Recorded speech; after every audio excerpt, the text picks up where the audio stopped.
तो आज हम शुरू करने जा रहे हैं बेसिक ऑर्गेनिक रिएक्शन। और जो बेसिक ऑर्गेनिक रिएक्शन हम पढ़ने वाले हैं यहाँ पर, वो आपके 12th की ऑर्गेनिक केमिस्ट्री के लिए बहुत इंपॉर्टेंट टॉपिक हो सकता है। तो शुरुआत करेंगे बेसिक ऑर्गेनिक रिएक्शंस की। तो मेनली यहाँ पर आपके 3 ऑर्गेनिक रिएक्शंस बेसिकली होती है, 3, है ना। उसको भी समझने से पहले अपने एक चीज समझते हैं अच्छे से कि जब भी हम कोई रिएक्शन पढ़ते हैं, एग्जाम्पल मैंने एक रिएक्शन लिखी यहाँ पे, ए बी की रिएक्शन मैं करवा रहा हूं एक्स वाई से, तो जो बनेगा वो क्या होगा। तो किसी भी रिएक्शन के अब तक अगर आपने ढंग से पढ़े हो तो रिएक्शन के कितने पार्ट होते हैं? 3 पार्ट होते हैं। 3 पार्ट कौन कौन से होते हैं? सबसे पहला पार्ट कौन सा होता है? इस पार्ट को हम कहते हैं सबस्ट्रेट मॉलिक्यूल। रिएक्शन के ओवरऑल 3 पार्ट होते हैं। एक होता है सबस्ट्रेट मॉलिक्यूल, ये जो है इसे क्या बोलते हैं? इसे कहेंगे रिएजेंट। और जो फॉर्म हो रहा है, जो बन रहा है, वो क्या होता है? आपका प्रोडक्ट। तो पहले तो ये चीज आपके दिमाग में क्लियर सेट होनी चाहिए कि किसी भी रिएक्शन के कितने पार्ट होते हैं? 3, सबस्ट्रेट, रिएजेंट और क्या? प्रोडक्ट। क्लियर। अब आते हैं वो बेसिक रिएक्शन कौन कौन सी है जिसके ऊपर पूरी ऑर्गेनिक केमिस्ट्री बेस्ड है। तो शुरुआत में सबसे फर्स्ट रिएक्शन की बात करेंगे अपन। तो सबसे पहली जो रिएक्शन यहाँ पे आएगी, ध्यान दीजिए, सबसे फर्स्ट रिएक्शन यहाँ पे आती है उसका नाम क्या है? वो है आपकी सब्स्टिट्यूशन रिएक्शन। तसल्ली से समझेंगे इसको अच्छे से। सबसे फर्स्ट रिएक्शन कौन सी है? Substitution reaction. सबसे पहली बात तो सब्स्टिट्यूशन रिएक्शन होती क्या है? तो सिंपल सी बात करें, विद एग्जांपल समझते हैं इसको ऊपर। जैसे मैंने वही ए बी लिया और रिएक्शन करी मैंने एक्स वाई से। तो ए बी अपना क्या है? सबस्ट्रेट, एक्स वाई अपने क्या है? रिएजेंट। तो सब्स्टिट्यूशन का मतलब क्या होता है कि रिएजेंट का कोई एक पार्ट सबस्ट्रेट के किसी एक पार्ट को क्या कर दे? सब्स्टिट्यूट, यानी क्या कर दे? रिप्लेस कर दे। उसी को क्या बोलते हैं? सब्स्टिट्यूशन। सिंपल सा है। अगर आप नोटिस भी किया हो, कबड्डी गेम अगर देखते हो, भी खेलते हैं जो आजकल हो रहे हैं, तो वहां देखो आपने, अगर एक कोई प्लेयर थक रहा है, थक जाता है, हार जाता है, मान लो, या सॉरी हार गया, जब इंजर्ड हो जाता है, तो उसकी जगह हम क्या करते हैं? किसी और प्लेयर को डाल रहे हैं, तो वो सब्स्टिट्यूशन उसका भेज रहे हैं। तो यहाँ भी सेम सिस्टम है कि रिएजेंट का कोई एक पार्ट सबस्ट्रेट के किसी एक पार्ट को क्या कर दे? रिप्लेस। तो इसी को हम क्या कहते हैं? सब्स्टिट्यूशन। जैसे एग्जांपल यहां हमने कि एक्स ने क्या किया? सपोज बी को रिप्लेस किया, तो क्या बन जाएगा? ए एक्स प्लस क्या बन जाएगा? बी वाई हो जाएगा। तो यही आपकी सिंपल से क्या है? Substitution reaction. अब जो बहुत इंपॉर्टेंट चीज है यहाँ पे वो समझने वाली, वो क्या है? जो सब्स्टिट्यूशन रिएक्शन है इसके 3 टाइप होते हैं। वो टाइप क्या है ये उसके ऊपर है ना, बहुत तसल्ली से समझना उस चीज को।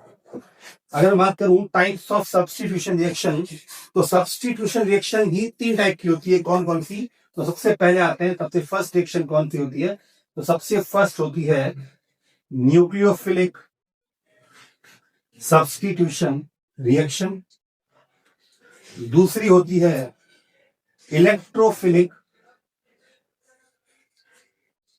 Substitution reaction.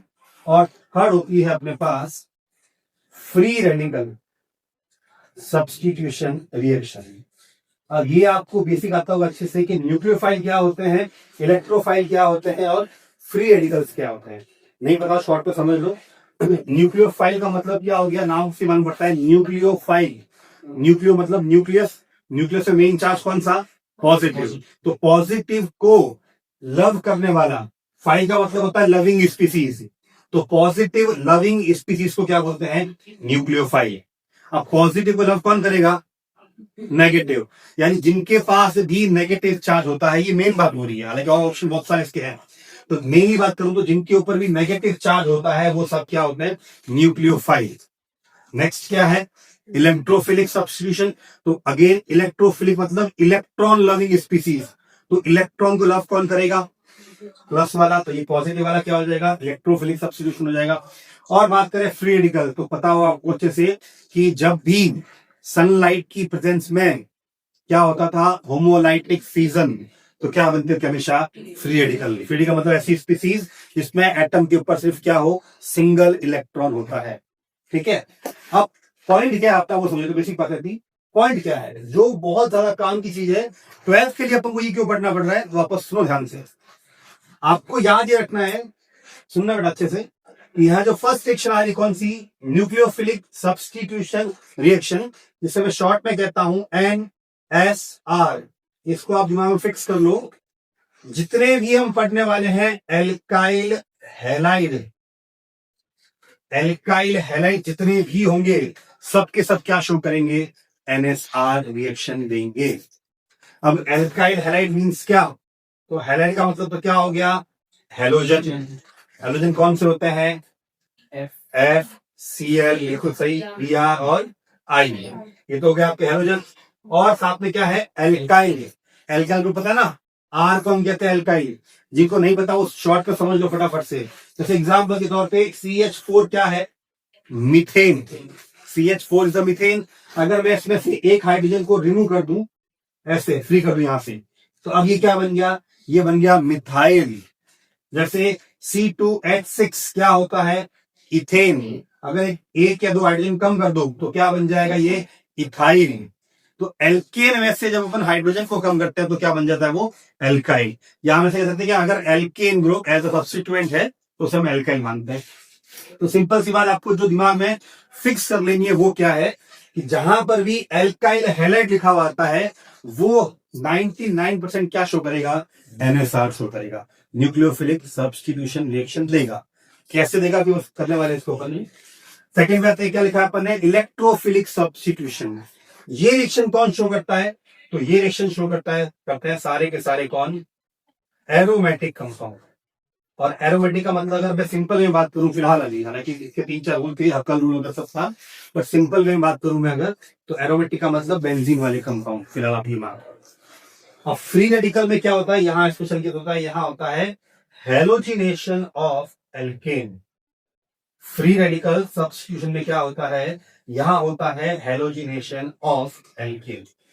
क्लियर। तो 3 चीजें वापस एक बात से, ये आपका फर्स्ट रिएक्शन है, ऐसी 3 रिएक्शन आएगी। ये पहली रिएक्शन है जिसका नाम क्या है, सब्स्टिट्यूशन रिएक्शन। तो सब्स्टिट्यूशन रिएक्शन में हो क्या रहा है, सबस्ट्रेट का कोई रिएजेंट का कोई एक पार्ट सबस्ट्रेट के किसी एक पार्ट को क्या कर रहा है, रिप्लेस। पहली बात कितने टाइप्स की होगी, 3 टाइप्स की, NSR, इसे शॉर्ट में क्या बोल दो आप, ESR। और थर्ड क्या हो जाएगी, FRSR। तो NSR, ESR, FRSR, फिर से कह रहा हूं याद रखना आपको, जो दिमाग में फिट करेंगी चीज वो ये है कि NSR कौन शो करेगा, एल्काइल हैलाइड। ESR कौन शो करेगा, एरोमेटिक कंपाउंड। और FRSR किसमें होती है, हेलोजिनेशन ऑफ एल्केन में होती है। Very very most important. शुरू करते हैं सबसे फर्स्ट रिएक्शन अपनी कौन सी, nucleophilic substitution reaction. Very very most important, ध्यान दोगे। तो आते हैं पहली रिएक्शन पे जिसका नाम है nucleophilic substitution reaction, means NSR। पहले तो रिएक्शन क्या है वो देखेंगे, और फिर इसके 2 टाइप होते हैं जो बहुत फेमस है, SN1 एंड SN2, उसकी बात करने वाले हैं। तो पहले आते हैं NSR रिएक्शन क्या होती है। तो NSR का मतलब क्या होगा, वही मैं भी एग्जाम्पल आपसे बात करता हूं। जैसे सपोज एक रिएक्शन की एग्जाम्पल लिया मैंने यहाँ पे, CH3Cl। अब CH3Cl क्या होता है, एल्काइल हैलाइड। तो देखते मालूम पड़ना चाहिए दिमाग में, पहली चीज जो क्लिक करती है वो क्या है, कि जहां एल्काइल हैलाइड आएगा वहां रिएक्शन कौन सी होगी, NSR। इसकी रिएक्शन कराई मैंने सपोज NaOH के साथ।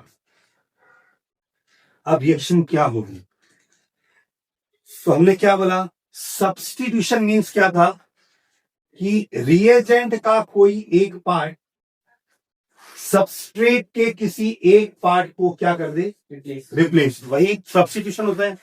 यहां पर अपन क्या ऐड किया है, न्यूक्लियोफिलिक सब्स्टिट्यूशन मींस यहां का न्यूक्लियोफाइल यहां के न्यूक्लियोफाइल क्या करने वाला है, रिप्लेस करने वाला है। NSR का मतलब रिएजेंट का न्यूक्लियोफाइल सबस्ट्रेट के न्यूक्लियोफाइल को क्या करता है, रिप्लेस।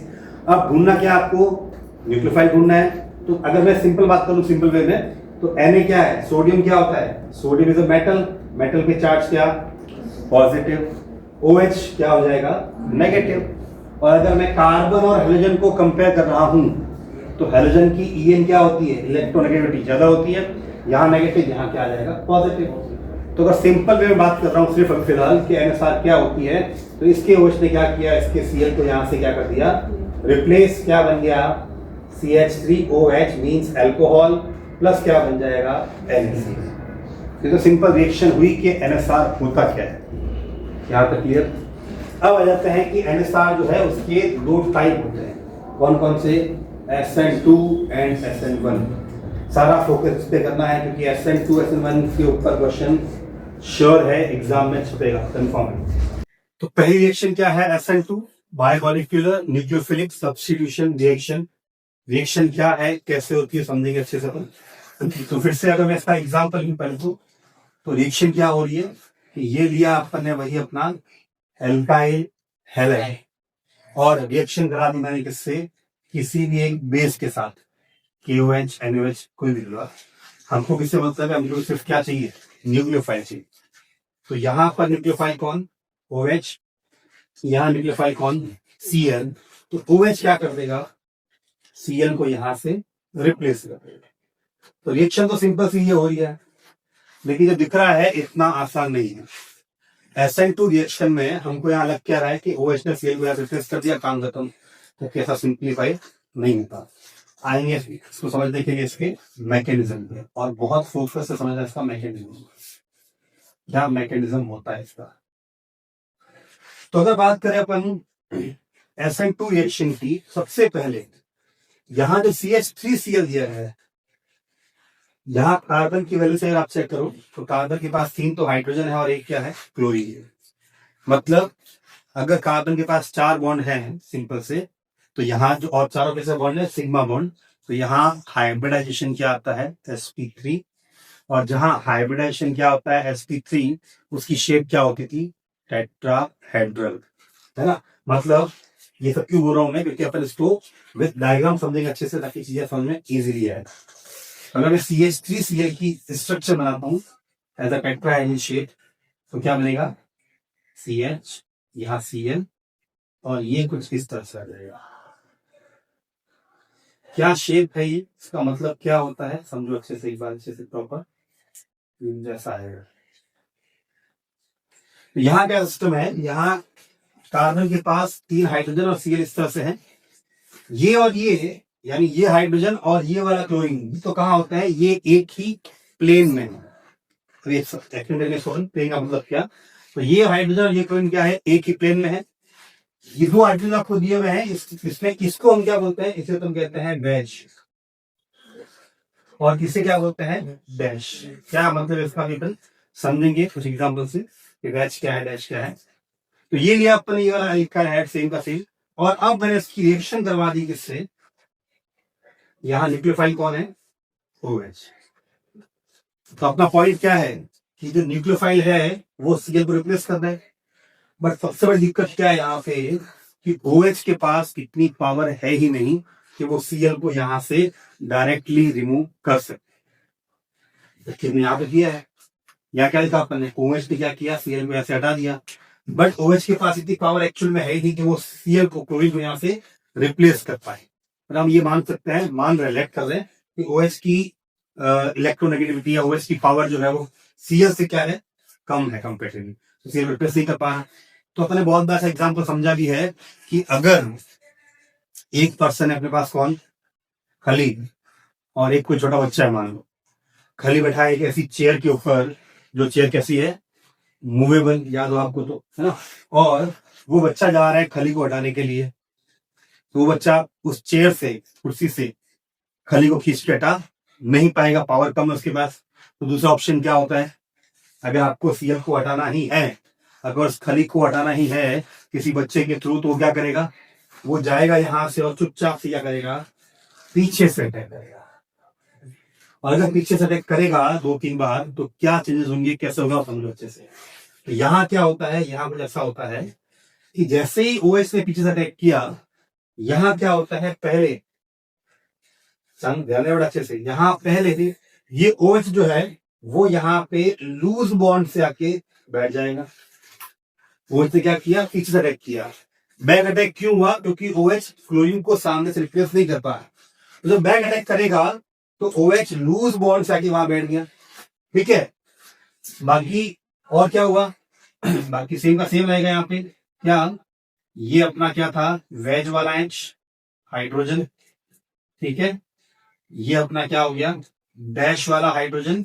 और यहां भी क्या हुआ, जब इसने पीछे अटैक किया होगा तो इस क्लोरीन का बॉन्ड क्या हो गया, इसका बॉन्ड भी क्या हो गया, लूज हो गया।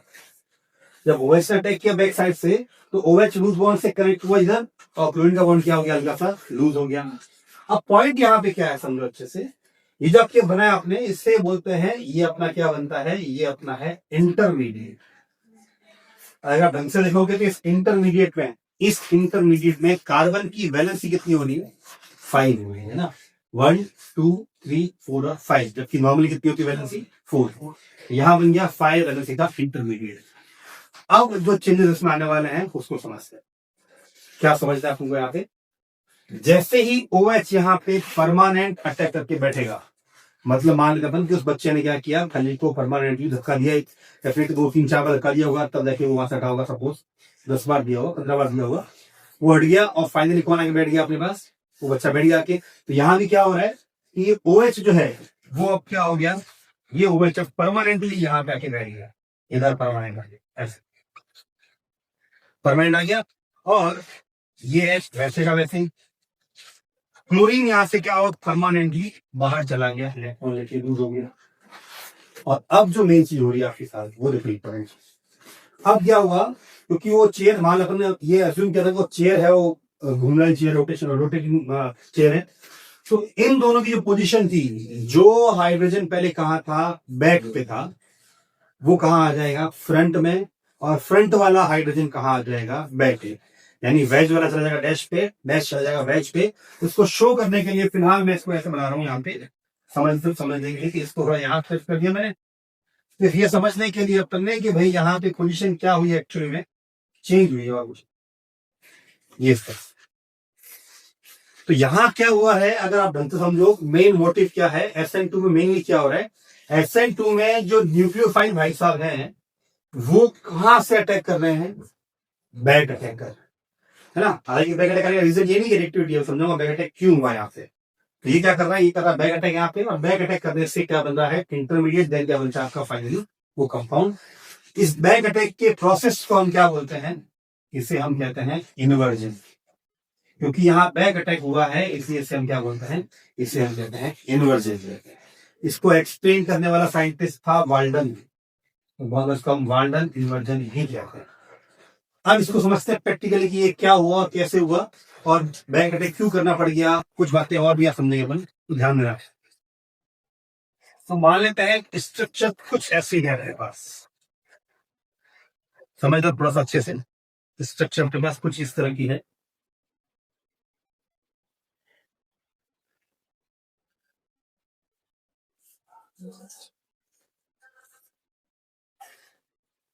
तो ये है अपने पास बेसिक स्ट्रक्चर्स की, क्या सिस्टम इसमें, सेंटर में मान लेते हैं क्या है अपना, कार्बन।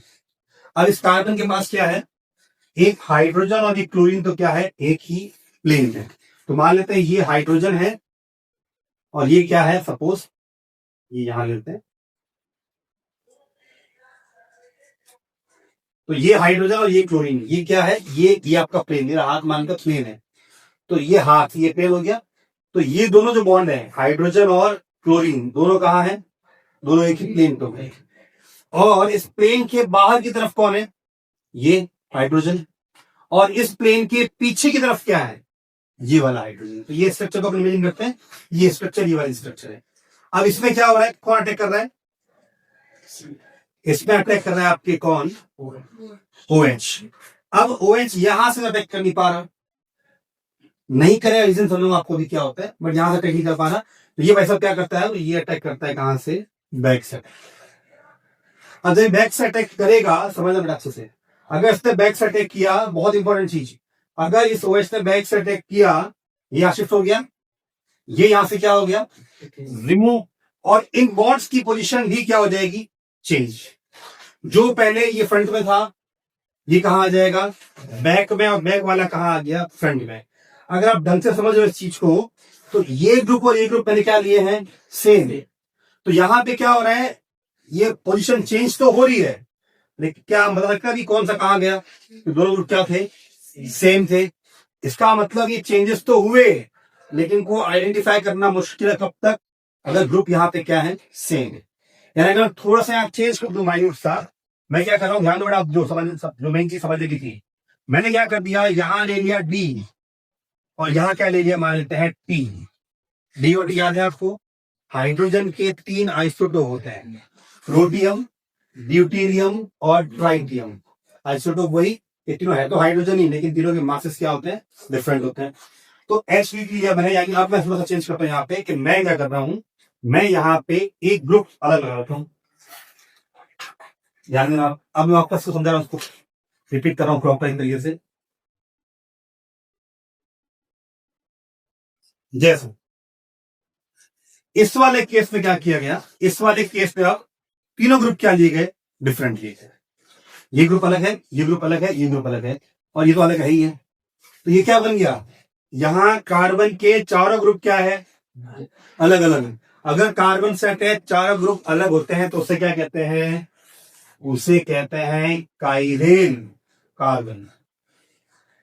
तो सबसे इंपॉर्टेंट बात यहाँ पे जो समझने वाली है, SN2 होने के लिए जो सबस्ट्रेट है, जो कार्बन है, वो कैसा होना चाहिए, काइरेल में। चारों ग्रुप डिफरेंट होंगे तभी इन्वर्जन हुआ या नहीं हुआ ये हमको पता चल पाए। तो पहली कंडीशन बनती है SN2 की, कि SN2 रिएक्शन तभी होगी जब कार्बन कैसा होगा, काइरेल, पहली चीज। अब यहां समझना बहुत इजी है, कैसे कि अब यहां पर ये अपना क्या हो गया, मान लेते हैं OH अटैक कर रहा है, कहां से, बैक से, बैक से अटैक किया, ये यहां से रिमूव हुआ, ये हाइड्रोजन और ये हाइड्रोजन पहले यहां थे, पोजीशन क्या हो गई, चेंज। अब मालूम पड़ा हमको पोजीशन चेंज हुई या नहीं हुई। तो इन्वर्जन हुआ या नहीं हुआ ये कब मालूम पड़ता है, जब कार्बन से अटैच चारों ग्रुप क्या होते हैं, डिफरेंट होते हैं। क्लियर यहाँ पे चीज। अच्छा, एक और चीज बात अब तो यहाँ भी प्रॉपर, कैसे, पहले डी यहाँ था, ये डी और टी यहाँ था, और जब घूमे तो अब क्या बोल रहे हैं, घूमने में क्या होगा कि जो डी पहले कहाँ था, वेज पे, कहाँ आ जाएगा, डैश पे आ जाएगा, और जो टी पहले डैश पे था वो कहाँ आ जाएगा, ये पोजीशन इसकी चेंज हो गई है। इस प्रोसेस को बोल रहे हैं अपन क्या, इन्वर्जन कह रहे हैं। एक और बेसिक बात यहाँ पे, अगर ये कंपाउंड अगर आपने सुना हो, ढंग से समझा हो, ऑप्टिकल आइसोमेरिज्म पढ़ा था अपन पर, ऑप्टिकल आइसोमेरिज्म, लाइट को, जो पीपीएल को, प्लेन पोलराइज्ड लाइट को क्लॉकवाइज घुमाता है या फिर एंटी क्लॉकवाइज। अगर याद भी प्रॉब्लम याद नहीं समझो शॉर्ट में, एक डी पढ़ा था अपन और एक एल था, डेक्स्ट्रो रोटेटरी और लेवो रोटेटरी। अगर कोई भी कंपाउंड लाइट को कहाँ घुमाता है, क्लॉकवाइज, तो उसे बोलते हैं डी, डेक्स्ट्रो रोटेटरी। लाइट कौन सी, प्लेन पोलराइज्ड लाइट। और एल क्या था अपने पास, लेवो रोटेटरी, अगर कहाँ घुमाता हो, एंटी क्लॉकवाइज। तो पॉइंट यहाँ पे एक और चीज है, ये सब जो क्वेश्चन बन रहे हैं डीप क्वेश्चन, सबके बाद हम यहाँ करते हैं। अगर ये वाला कंपाउंड अगर डेक्स्ट्रो रोटेटरी होता, अगर ये कंपाउंड जो था वो नेचर में कैसा था, डेक्स्ट्रो रोटेटरी, तो यहां से जो प्रोडक्ट बनता है वो डेफिनेटली क्या होता है, लेवो रोटेटरी होता है। ये भी इंपॉर्टेंट क्वेश्चन पूछते हैं। अभी अपन पढ़ रहे हैं SN2 पढ़ रहे हैं, तो SN2 में क्या हुआ है, SN2 में जो भी आपने सबस्ट्रेट लिया होगा उसका ऑपोजिट क्या बनता है, प्रोडक्ट बनता है। अगर ये डेक्स्ट्रो रोटेटरी था तो क्या बनेगा, लेवो रोटेटरी, यानी ये ऑप्टिकली क्या होगा, एक्टिव होगा। और वैसे भी ऑप्टिकल एक्टिव कौन से होते हैं, जिनकी में कार्बन के पास क्या, चारों ग्रुप क्या होने चाहिए, डिफरेंट, जिसको हम बोलते हैं काइरेल। जो काइरेल होता है वो ऑप्टिकली भी क्या होता है, एक्टिव होता है। तो ये रिएक्शन क्या हुई, SN2 रिएक्शन। अब कुछ पॉइंट इसके पढ़ते हैं अच्छे से अपन, कि क्या क्या इसके बारे में अपन लिख सकते हैं। तो ये हुआ आपके पास रिएक्शन का मैकेनिज्म, बहुत इंपॉर्टेंट था। अब आते हैं, ध्यान देना इसके पॉइंट्स के ऊपर जो बहुत इंपॉर्टेंट है। पहला पॉइंट, ये रिएक्शन देखा अपन अभी, ये रिएक्शन पूरी की पूरी, बीच में क्या बना है, इंटरमीडिएट। तो ये रिएक्शन पूरी की पूरी रिएक्शन कितनी देर में कंप्लीट हो गई, कितने स्टेप हो गई, 8 स्टेप है। तो हम लिखते हैं कि यहाँ पे क्या है, reaction completed in, reaction completed in कितने स्टेप हो गई, 1 स्टेप हो गई, पहली बात। दूसरी बात क्या हुई यहाँ पे, अगर आप देखो ढंग से यहाँ पे, तो रिएक्शन के अंदर क्या बन रहा है, इंटरमीडिएट बन रहा है। क्या बन रहा है, इंटरमीडिएट। तो लिखता हूं यहाँ पे शॉर्ट में, यहाँ पे कि यहाँ क्या बना, यहाँ बना 5 वैलेंसी क्या बन गया, इंटरमीडिएट बन गया। अच्छा, सबसे इंपॉर्टेंट चीज यहाँ बात होती है रिएक्टिविटी ऑर्डर की, कि कौन सा एल्काइल हैलाइड फटाफट रिएक्शन कर पाएगा। तो अगर आप ढंग से समझो यहाँ पे, तो हम जो एल्काइल ले रहे हैं, ये वाला जो मैं लिया था फिलहाल, तो इसका जो ऑर्डर होगा वो कुछ ऐसा होगा कि यहां पर हम लिखते हैं अगर रिएक्टिविटी ऑर्डर, इसका ऑर्डर ऑफ एल्काइल हैलाइड, तो हम यहां मेंशन करते हैं कितना, हम लिखते हैं यहां पे कितना 0 डिग्री, फिर 1 डिग्री, फिर 2 डिग्री, फिर 3 डिग्री। वैसे 0 को अपन क्या बोलते हैं, सुपर 1 डिग्री कहते हैं। 0 कुछ नहीं होता है, सुपर 1 होता है। मतलब क्या है 0 का या 1 का या 2 का, तो ये आपका हैलोजन, कोई भी हैलोजन ले लें। हैलोजन अगर एक कार्बन से अटैच है, ये कार्बन जितने कार्बन से अटैच होगा वही उसकी क्या होती है, डिग्री। जैसे फिलहाल ये वाला कार्बन कितने कार्बन से अटैच है, 0 से, तो इससे उसको अपन क्या मानते हैं, 0 डिग्री। इसको एक्चुअली बोलते क्या अपन, सुपर 1 डिग्री कहते हैं। अगर यही कार्बन मान ले यहाँ पे एक और क्या होता, कार्बन होता, तो हम इसको क्या बोल देते, अब ये बन गया 1 डिग्री। अगर यही कार्बन अटैच है 2 कार्बन से, कुछ ऐसा मान लेते हैं, ऐसा, तो ये क्या बन गया, 2 डिग्री बन गया। और यही कार्बन अटैच हो किससे, 3 से, यानी कुछ ऐसा मान लेते हैं इस तरह, तो ये क्या बन जाएगा, 3 डिग्री। तो ज्यादा फास्ट रिएक्शन कौन शो करेगा, सुपर 1 डिग्री या 0 डिग्री, देन 1, देन 2, देन 3। अब आते हैं सबसे इंपॉर्टेंट चीज के ऊपर, इसके 4th पॉइंट, जो बहुत बहुत बहुत इंपॉर्टेंट है, उसको समझो। वो क्या चीज है अपने पास, वो है अपने पास रेट ऑफ रिएक्शन। जो सारा गेम था अभी तक अपन जो पढ़ा, SN2 क्यों बोल रहे हैं अपन, इस सबका रीजन क्या है, तो rate of reaction. Rate of reaction मतलब क्या, रिएक्शन की स्पीड। ये रिएक्शन कितनी देर में कंप्लीट होगी, ये किस किस पे डिपेंड कर रहा है। सबसे इंपॉर्टेंट बात यही है यहाँ पे पूरे, रिएक्शन कितनी देर में कंप्लीट हो रही है, ये किस किस पे डिपेंड करेगा। तो ध्यान दो, अभी यहां हमने न्यूक्लियोफाइल लिया, अभी मैंने क्या बोला कि जो न्यूक्लियोफाइल अपन ले रहे हैं उसके पास इतनी पावर नहीं है कि वो भाई साहब इस क्लोरीन को यहां से क्या कर पाए, सामने से हटा पाए। तो ये क्या कर रहा है, यहाँ पे पीछे से अटैक कर रहा है। अगर सपोज ये हुए सामने से अटैक कर लेता, अगर, तो रिएक्शन कंपेरेटिवली क्या होती, फास्ट, इंटरमीडिएट बनता ही नहीं, फटाफट क्या होता, रिएक्शन हो जाती, मान लेते हैं। तो इसका मतलब अगर आप न्यूक्लियोफाइल को चेंज करते हो तो रिएक्शन की स्पीड क्या हो सकती है, चेंज, बढ़ सकती है, कम हो सकती है। यानी रिएक्शन कितनी देर में होगी ये न्यूक्लियोफाइल पे डिपेंड कर रहा है। समझ आ रहा है अच्छे से। सेम एज यहां आओ, अभी हमने पढ़ लिया इसको, ये जो हमने एल्काइल हैलाइड लिया है वो कितना डिग्री है, सुपर 1 डिग्री या 0 डिग्री। तो यहाँ रिएक्शन फास्ट हो रही है, ये बड़ा अपन ने भी लिखा रिएक्टिविटी ऑर्डर। अगर यहां मैं 1 डिग्री लेता, 2 लेता है, 3 लेता, तो रिएक्शन की स्पीड क्या हो जाती, चेंज, स्लो हो जाती। तो सिंपल अगेन एक और बात क्या, कि रिएक्शन 2 चीजों पे डिपेंड कर रही है, किस किस पे, न्यूक्लियोफाइल पे और एल्काइल हैलाइड पे। अब क्योंकि यहाँ रिएक्शन, ध्यान दो बेटा, क्योंकि यहाँ रिएक्शन की स्पीड, रेट ऑफ रिएक्शन 2 चीजों पे डिपेंड करती है। किस किस पे डिपेंड कर रही थी, एक तो डिपेंड कर रही है न्यूक्लियोफाइल पे और एक डिपेंड कर रही है आपके एल्काइल हैलाइड पे। अब क्योंकि यहाँ रिएक्शन 2 चीजों पर डिपेंड करती है, इसीलिए क्या बोलते हैं इसको, बायमॉलिक्यूलर। ये SN2 वर्ड ही क्यों आया है, क्योंकि यहाँ रिएक्शन कितनी चीजों पर डिपेंड करती है, 2 चीजों पर डिपेंड करती है। क्लियर, इसलिए वर्ड आया SN2। और सबसे लास्ट वाली बात पता है आपको अच्छे से, कि इस रिएक्शन में क्या हो रहा है, इस रिएक्शन में होता है इन्वर्जन। इन्वर्जन का मतलब क्या, बैक अटैक। बैक अटैक कब होगा, सबसे इंपॉर्टेंट बात, जब अपने पास कार्बन कैसा होगा, काइरेल। काइरेल कार्बन होगा तो ही क्या होगा, बैक अटैक होगा, अदरवाइज नहीं होगा। और कार्बन है, बैक अटैक हुआ तो उसको क्या बोलते हैं अपन, इन्वर्जन कहते हैं। यहां तक किसी को डाउट कुछ, तो ये थे अपने पास SN2 रिएक्शन।